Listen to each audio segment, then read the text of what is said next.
my talk. I have a few questions. How am I going to know what my minutes are? Is there someone going to flash things at me? I'm going to hold up cards at 5 minutes, 2 minutes, and 1 minute. Perfect. Okay. So we're going to be talking about attitudes of achievement. So the first thing I'm going to ask you to do is please close your eyes. Imagine that you are put somewhere, a different city, a different town, a different country. You can no longer do the career that you have done in the past. You can have nothing to do with that career. And you have the next 4 months to get hired by someone who is watching you, but you don't know who that someone is. And even though you are allowed to apply for jobs, guess what? No one's going to hire you. Okay, open your eyes. Without raising your hands, would you be hired? Think about that. It's solely going to be based on a stranger that you do not know that you are having interaction with almost daily that is going to hire you. And that's exactly what happened to me. I moved from Italy, where I was making a very substantial income as a contractor, to El Paso, Texas, where no one saw value in what I did as a contractor, even though I was willing to do it at a much lower cost. So I did what any good mom would do with a substantial savings account, is I became the bus monitor for his marching band. So I had all these skills that I had acquired as a contractor, and my life had changed so many times that it was like something's going to work out. And just to go one step back further, I finished high school on welfare and getting food stamps. And then I joined the Army, and Adam loves this story. I was living with my boyfriend when I was graduated from high school, and he looked at me one morning and he said, "Let's get married, have a baby, and buy a trailer." So I didn't do that. I joined the Army. I always said I didn't have a story, and Adam fell off the stage. He's like, "Your story is great." So the only thing I ever had was my attitude. My attitude got me to move forward. So here I am, after leaving this very lucrative contract in Europe, in El Paso, Texas, as a bus monitor. And I found myself in a situation where I was filling a need that no one wanted to fill. Like, we had to have bus monitors because every game was an away game. And the buses couldn't go, and they just could not get parents to buy into this. So I started like this incentive program. Like, we had free passes into the game. And I gave them really cool stuff, like I gave Craig, the 100 grand bar and stuff like that. And I got my tribe, who faithfully, every game, were there on time, were there early, rode the buses. And this one gentleman could never get him and his wife to commit. They would not be bus monitors, but they were my permanent substitutes. I could count on them to come and check on me every game. And so I think I used them twice. And about a year into this, and I still didn't have a job, and he came up to me, this gentleman, and he said, "Are you still looking for a job?" I said, "Yes." And he goes, "I'm hiring." And I said, "Okay, I'll do it." And he goes, "I haven't told you what it is." And I said, "Is it illegal or immoral?" And he said, "No." And I go, "Okay, I'm in." Little did I know he was hiring me to run the calendar for 2 prominent public speakers with the Dale Carnegie Organization.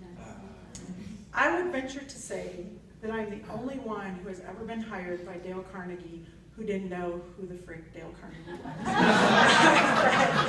I said, "So do I have to talk to this Carnegie guy?" And he goes, "Well, he died in 1955. I think you'll be okay with it." So he spent the next 5 years mentoring me to be him. Oh, nice.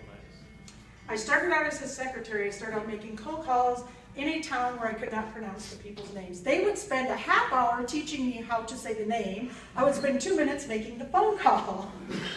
And it progressed, and it progressed. And I had everyone's dream job. I was making double minimum wage working from home. Not my dream job. And for those of you who have met me, I'm an extreme extrovert. And so a little bit about how do you build a job and a career and make yourself invaluable? You create systems that your boss doesn't know how to use. It's amazing. Luckily, my boss didn't even know how to copy and paste. I wasn't willing to teach him.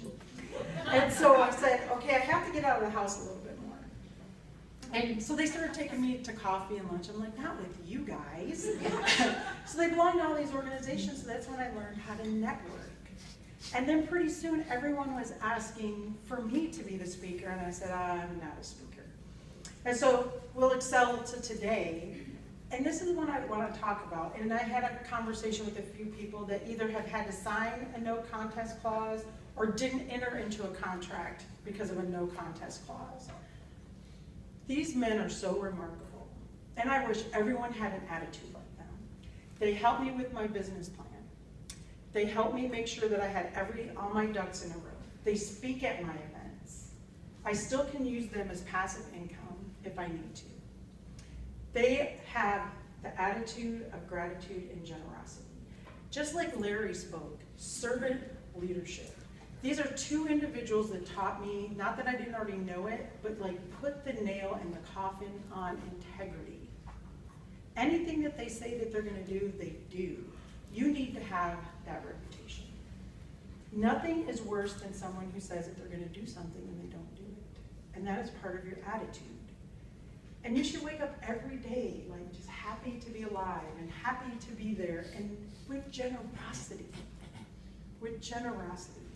And so many people are building their business, and they'll say you have to be willing to do what unsuccessful people aren't willing to do. Think about how many people you know that you know should be sitting in this room next to you that won't come. So it's kind of like preaching to the choir. I know that everyone in this room already has an amazing attitude, or you wouldn't be here. Malcolm Gladwell in the book Blink, how many have read that? I love it. I don't have to give a lot of background to the story, but I'll give a little bit. But he talks about just noticeable difference. He talks about turning up the volume, and if you do it just a little bit at a time, no one will notice. So when I give talks to people about changing their attitudes, when I'm working like from the ground floor, like I have some really grumpy clients. Do any of you have really grumpy clients?